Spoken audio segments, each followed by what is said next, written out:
নতুন জেলা ঝাড়গ্রামের জন্মের দিনেই উন্নয়ন ইস্যুতে কেন্দ্রকে বিঁধলেন মুখ্যমন্ত্রী।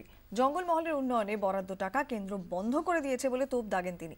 পাশাপাশি কৃষকদের ঋণ মুকুব করার বিষয়ে চ্যালেঞ্জ ছোড়েন কেন্দ্রকে।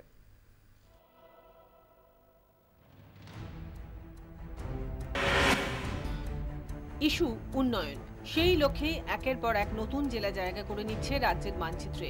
ঝাড়গ্রামের জন্ম মুহূর্তে সেই উন্নয়ন ইস্যুকেই হাতিয়ার করলেন মুখ্যমন্ত্রী।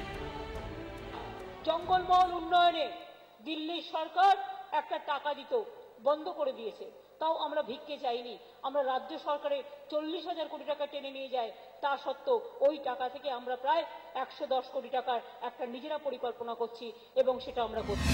কেন্দ্রের কাছে কৃষকদের ঋণ মকুবের দাবিতে দীর্ঘদিন ধরেই সরব রাজ্য। বারে বারে স্বয়ং মুখ্যমন্ত্রীকে এ বিষয়ে আওয়াজ তুলতে দেখা গেছে। রাজ্যের 48 বিঘা পর্যন্ত সেচমুক্ত কৃষিজমির জন্য কোনো খাজনা দিতে হবে না, সোমবারই ঘোষণা করেন মুখ্যমন্ত্রী। সেই প্রসঙ্গ তুলে মঙ্গলবার কৃষি ঋণ মকুব করার বিষয়ে চ্যালেঞ্জ ছুড়লেন কেন্দ্রকে।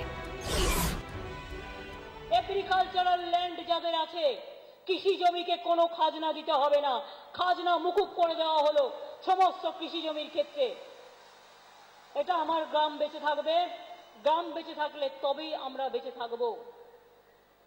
এবং ব্যাংকগুলো আমাদের আন্ডারে নয়, ব্যাংক দিল্লির সরকারে। কেন্দ্রীয় সরকারকেও বলছি, কৃষকদের যে লোন নিয়েছে সেই লোনটা মুকুব করে দিন। এটা আমাদের আন্ডারে নয়, এটা আপনাদের আন্ডারে।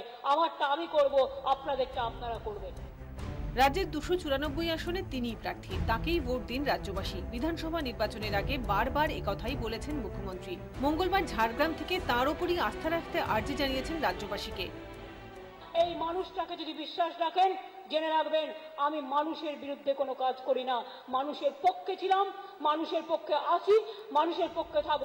আগামী বছর পঞ্চায়েত নির্বাচনের আগে এবার সম্ভবত উন্নয়নকেই সবার আগে রাখছেন মুখ্যমন্ত্রী। সঙ্গে থাকছে বিভিন্ন ইস্যুতে কেন্দ্রের বিরোধিতা।